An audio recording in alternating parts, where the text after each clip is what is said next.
Well, I finally got the YouTube password back. I managed to burn myself while setting up the candle, but today I'm making a new podcast, and this time I'm actually with someone. This is Mitch Garlington, fellow male witch, tarot reader, psychic medium, violet flame. The list goes on and on. I'll link to his stuff. There's so much, and I'm very excited to have him here today. I wrote this plan weeks ago, in fact probably months ago, and now I hate it, so we're going to just go with what we have. So Brilliant. It's good to have you here today, Mitch. Well, thanks for having me. That's the first thing, isn't it? I think. Yeah. Okay, so the basic plan is that all I've really written is I've got some interview questions. I know. So we'll run through that, and then honestly I think there should be some good questions in there. I did have another idea. Basically, I want to take a really good tarot reader and pull a tarot card for them because I think that'll be interesting. So I think we'll just dive into the questions. Yeah, hit me with them. Okay. I'm ready. So first of all, it's probably like the more boring questions at the start. How long have you actually been doing what it is that you do now? Okay. So, well, professionally, I've been doing it now for about 14 years. But I've always been aware of the spirit world from a very young age, but I kind of ignored it for like a long time, and then it kind of caught up with me in my like kind of late 20s, and yeah, it kind of went from there really. Awesome. What is the best part of what you do? I think the best part is just seeing that. I was talking to someone about this the other day actually. When you see that moment of validation with a client, or whether it's, you know, privately one-to-one or in a show setting, and you just know that that spirit loved one comes in such a sort of true form, and they're reconnected back with their family members that live beyond this world. I think that for me is the greatest gift, to be able to kind of give a piece of someone's, family energy back to them. For sure. Were there any significant events that led you down your path that you're on now? There were some massive things. So, where do we start, really? So, I suppose the biggest thing, really. So, I used to work in like a bed shop, and I had all these different mediums coming in, giving me these messages. And it started off with one medium actually giving me a message from my husband. His mum had only recently passed, and she came in and she was like, "Oh, you know, you need to do X, Y, Z." I was like, okay. So that's kind of where I think it began, and then it kind of snowballed from there. And like randomly over a period of time, I would just have all these different mediums coming in, giving me these messages like, you should be doing mediumship, you should be doing this. And in the end, I was like, okay, I need to sort of join a circle and really make sense of what all this is about, really. So I suppose that was the moment, or that was the most important part, where it kind of all developed into something a little bit more, and I started to sort of take it seriously, because if you hear a same message more than once, there's got to be something to it, right? Yeah, definitely. So what does witchcraft mean to you personally? Witchcraft. Well, I think with my witchcraft, I've always felt like from about the age of 3 that I was a witch, and it's really hard to put that into words, because it was never like something that I really discussed with people. It was just like a knowing that I was a witch. So I suppose as a kid, earth magic was really my sort of forte. So I would love to be kind of outside in the garden, in the earth, in the woods. And yeah, it just kind of went from there really. But witchcraft, I suppose, for me is a bit more sacred. It feels like it's something that's more for me than others, I suppose. Whereas I feel like with the mediumship and tarot, that's more something to share a little bit more widely. Does that make sense? Yeah. So before you do all these readings, how do you prepare for them? Okay, so I normally sort of set the intention. So I'll just sort of meditate for sort of 5 or 10 minutes, kind of ground myself, open up my chakras, call spirit in to join me, and then yeah, it's pretty much off we go, really. Amazing. Wow, I really jumped around when I was writing these. Have you faced any sort of prejudice while on your path? Loads amounts of prejudice. Oh, that's an interesting one. And actually, that is a really one, because even when I advertise my shows now, you get certain platforms that are very against this stuff, but it's always the people that have never actually experienced the work that are kind of kicking off about it. And I think really you have to just move that to one side, because I always say with any form of spiritual work, the only people that get to really critique it are those having the experience. Yeah. What are some misconceptions with both sort of witchcraft and tarot that is something that you'd like to address? Well, that's interesting. Well, yeah, everyone thinks it's the work of the devil. You know, they feel like I'm kind of like sacrificing kids at the weekend or whatever, which is definitely not like that.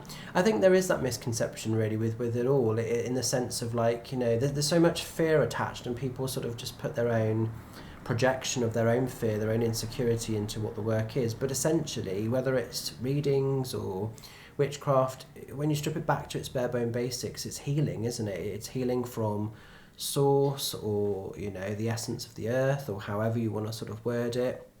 But it's all about making a person feel more enriched. It's about making a person feel better than like when you first found them, really. You know, whether that comes in through guidance via tarot or spirit connection, or a spell that you've created to sort of give someone a bit of a boost. Yeah. Okay. What's some advice that you might have for anyone who's currently trying to explore witchcraft or tarot? I would say follow your heart with that. Definitely go for it. Don't be put off by, you know, different people's rules and regulations. Find your own rhythm with the sort of cards and everything. I suppose really it's a little bit like when you learn to drive. You know, you do your test, but you don't really learn to drive until you've passed, and then you find your own sort of rhythm, your own vibe. So I think it's kind of similar to that in a way, you know, sort of do what resonates with you, be open to everything, and then, you know, you'll find your sort of road, I guess, with that really. With the witchcraft as well, I think there's this misconception of like in the beginning stages, you know, people will want you to sort of have all these herbs, all these different bits and pieces, you know, all these cauldrons, all these like kits, and I think just, again, make it work for you. Yeah. What are some of your like current goals and aspirations with what you're doing at the moment? Oh, just to get through a day. That's really an interesting one, because I think, to be honest, I don't really have a plan. People ask me this all the time. They say, "Oh, you know, have you got like a big plan?" And it's like, not really. It's just taking the beauty of what each kind of show offers and everything.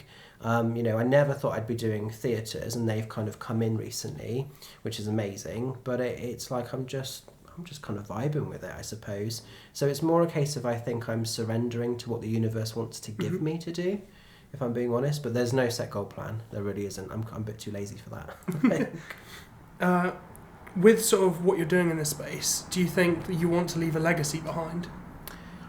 Well, I think that might be happening naturally. Like that's a really like hard question to answer without sounding kind of egotistic or cocky.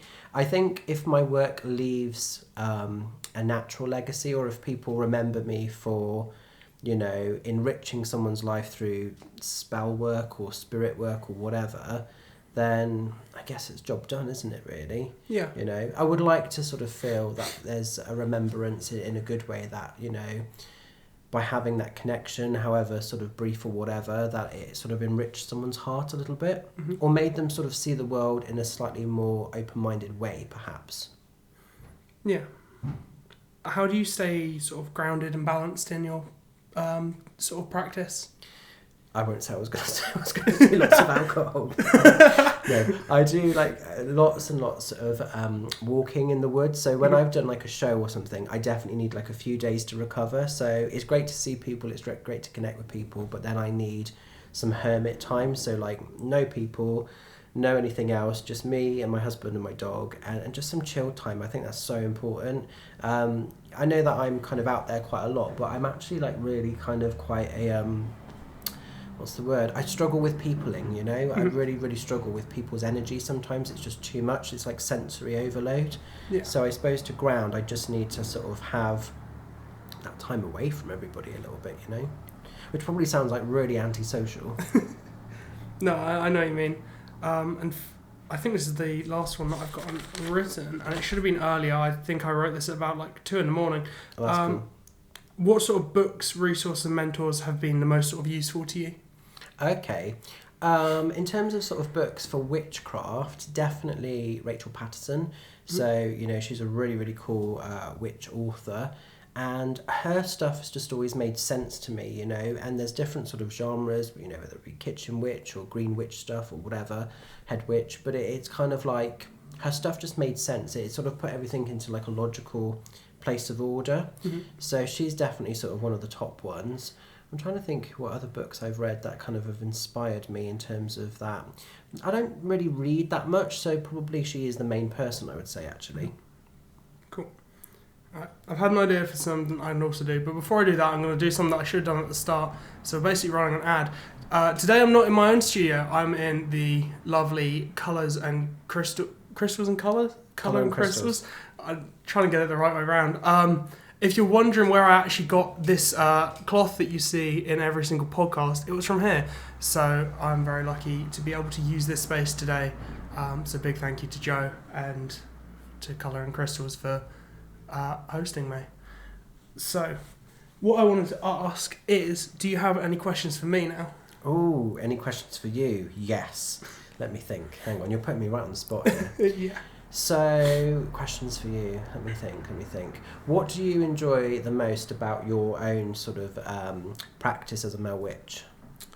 I think it's I think in some ways one of the things is just seeing people's reactions to when I say I'm a witch. That's quite funny sometimes.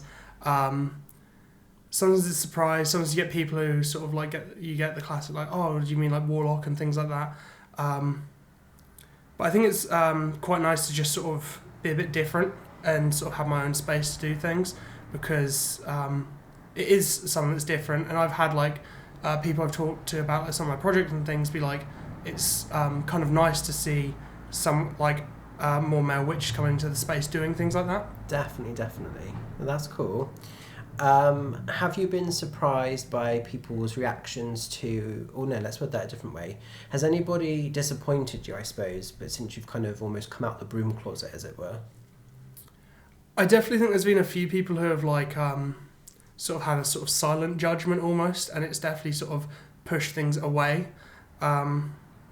I don't think there's ever been anything like outright or like sort of in my face, but there's definitely been some silent judgment. That's interesting. Yeah, because I do feel like when you sort of step in your truth, your tribe sort of becomes known, and those that weren't really in it sort of move to one side. Because I had that, definitely. That's cool. What's your favourite tarot card and why? See, I actually had, I asked some people that recently online, and I of course got asked it as well. I think I said, the first one I responded with is, I have to do it, I think I need to do like two, is of course the sun, because it is, for the obvious reasons, the happiness, the joy, success, all things good. But I think also things like death, which is another like obviously really good one, but I quite like how it has that sort of meaning that people don't always like see straight away, because you get like some people, you get almost like a panic with them. Yeah. And it's when they sort of realise that actually it's symbolic and more of like a cycle ending and a new one beginning, and it sort of has this sort of really nice meaning that not everyone gets straight away. I think it just has that sort of nice underlayer to it. Awesome. Okay, I'm trying to think if there are any more questions I can ask you. What's your kind of plan, or what's your goal, I suppose, for the next 5 years with your work? Well, hopefully the tarot deck I'm making will be out. So that should hopefully be in the next few months, depending on when I get my last photo shoot done. Amazing. Definitely getting more fairs in, because I have, I think, at least 4 coming up, which if the other podcast film isn't out, in the next few months I have like 4 fairs. They'll be on my website. But yeah, definitely getting more fairs in, and I think just finding like a better way to reach the community. Like I've been trying to build a community under a slightly different name on Threads, which is like Instagram's like Twitter alternative. Okay. And that's been going pretty well, and I've been starting to ask things like, what sort of content do you want to see? And also trying to bring people into another space where I'm starting to offer reading stuff as well. So it's just kind of starting to create a community that I can then build more. So there's sort of, trying to think of the word, just so I can start spreading my work out there more, I think. Awesome. And I suppose final question, what inspires you the most? That was a hard one. Okay, let's break it down to a few different things. So, I think the easiest one to start with is the mediumship I'm developing at the moment Cool. that I'm working on. I'm sort of inspired, obviously, by the shows and work that you do. I'm also very inspired by very talented Cindy Kaiser, who I'm very lucky to be going to see live next week. Oh, wow. And also the amazing Ian Lawman as well. The sort of all mediums that sort of inspire me to keep working on my own mediumship, and sort of seeing how all of them do it differently sort of makes me want to find my way of doing it as well. Yeah. Because it is so different for different people. Absolutely. With tarot, I think it's just sort of...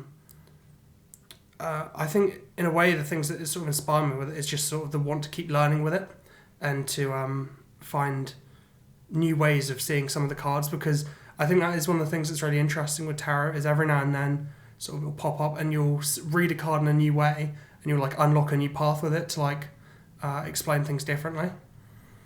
And I think with witchcraft and that side of things, I don't know, I feel like I'm just sort of inspired to just keep working on it because of the community's pretty cool. Obviously Mum inspires me with that as well, and just sort of getting to create like my own sort of like way of doing things and just being myself with it.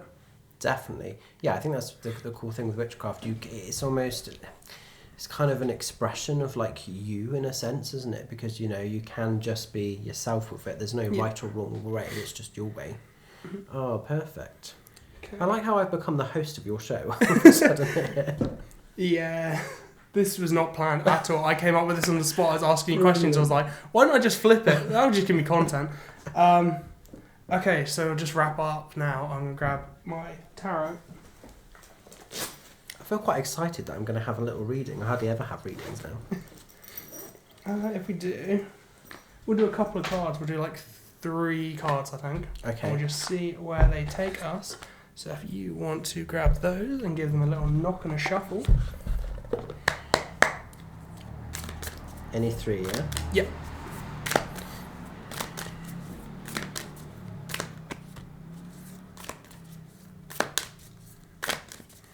You'll be looking at these thinking, are you sure you wanted to do this? Yeah.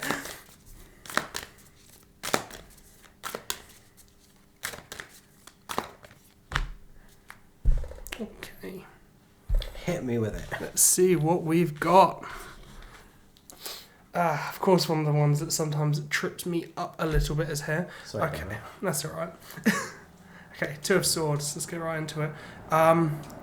So I feel that even though you're kind of sort of starting to start off this sort of new sort of thing with like the Foxy's Den sort of venues each month and things like that, and you're starting to make these plans, I think there's still a little bit of like not sure which way to go on some things. I mean, potentially some issues with like how we're going to set up all the Foxy's Den stuff, and other sort of confusion in that space of setting up new things, new ventures, and there's sort of a lot of decision making with that, and potentially it's becoming a thing of it can be quite confusing of which way to go. So I definitely think potentially with expanding out on what you're doing, maybe sort of take a step back and really sort of analyse some of those decisions that maybe like are a bit of a nuisance at the moment. You might not be sure which way is the best for them.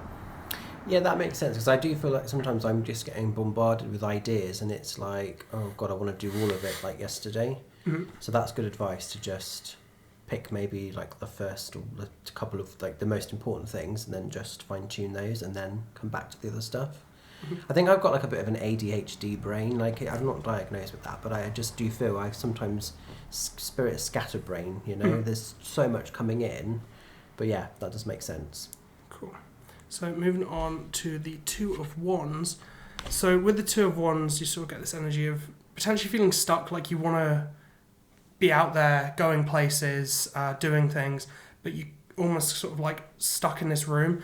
I don't know if maybe it's a case of things like maybe there's holidays or destinations that you might want to go that maybe you feel aren't sort of like available to you right now, or maybe it's things with like places you want to take your tour that maybe you're kind of feeling almost blocked from getting to. And I definitely feel like this isn't a thing of like you're not putting the planning in. Like I feel the planning's there, it's just you feel almost stuck in a room, if that makes sense. Yeah, it's hard with the tool because there are some really cool spaces that are opening up, but you have to kind of message quite a lot of venues, and you get quite a lot of no's, or you don't hear back from quite a lot of places. Mm-hmm. So it's a bit of like I don't know. It can kind of, like you say, like feeling trapped in the room. It can kind of make you feel like 2 steps forward, like 3 steps back a little bit. Okay. And sort of finally moving on to the Empress. Now the thing that's jumping out at me here is we have the moon up here. So I'm kind of curious with sort of like the full moon that's just gone, and also some places are experiencing lunar eclipses. Sort of how have you been feeling with that energy coming in at the moment? Ooh, that has like fucked me up like quite bad. Am I allowed to swear on this? Oh yeah, it's fine. Oh, that's cool. Yeah, literally, like the full moon, we were talking about this earlier, have really been kicking my ass. Mm-hmm. So I tend to be kind of more energized on like a new moon cycle. Yeah. But full moons, I just need to go to bed. I need to have like a nana nap. They just kick the shit out of me, to be honest. So definitely I feel like in this sort of time with the sort of all that full moon energy, and also that lunar eclipse I think was experienced over in America. I mean the energies of that are still sort of coming in.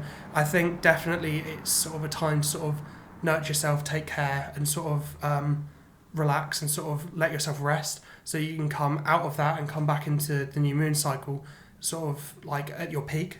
Yeah, definitely. No, I 100% agree with that. Definitely, I will be doing more nana napping after that. Yeah, perfect. Amazing. Okay. Well, thank you for that. No problem. So again, just before I wrap everything up, thank you to Colours and Crystals and Joe for letting me set up here in this space today, because it made it a lot easier, even if it did take me ages to set up. Apologies for the mic not being quite as good as usual. My software appears to not be working with the suppression, so it might be a little bit weird sounding, but that'll be sorted as soon as I can. And again, thank you to Mitch for offering to come on, because I assumed it would be a lot easier with a guest, and it was, because we've got a lot more quality content and a lot longer, so hopefully this should be a really good episode, and I'm definitely going to look for more guests to have on. Again, all the information is in the description, and I'm going to try and not disappear for like months on end again. But I appreciate you sitting and listening to me chat shit on the internet. Oh, perfect. Bye-bye now.